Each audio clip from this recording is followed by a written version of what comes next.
că autoritățile britanice îi vor ajuta să stabilească dacă unchiul copilei este într-adevăr tatăl fătului. Anchetatorii le-au solicitat omologilor din Anglia să facă demersurile necesare pentru stabilirea și comunicarea profilului genetic al fătului. Testul ADN va fi proba indubitabilă pentru dovedirea raportului sexual incestuos. Și de aici invocă confidențialitatea datelor pacienților și refuză să facă orice comentarii. Printre altele, fericire la Morris Stokes International, prima clinică la care s-a pus problema că tânăra să fie tratată și a schimbat punctul de vedere oficial de nu mai puțin de 4 ori, nu mai puțin de o săptămână.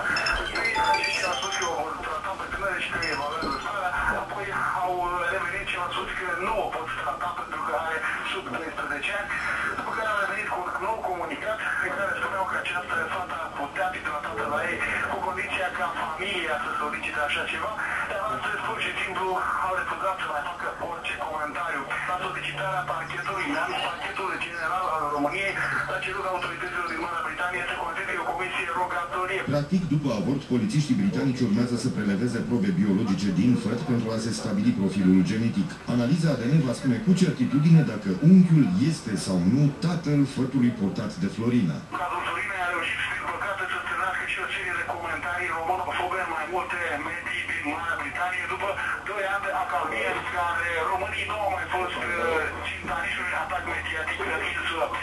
Din Londra, Ineausu, Prima TV. Un bebeluș de numai 2 zile a fost găsit abandonat într-un parc.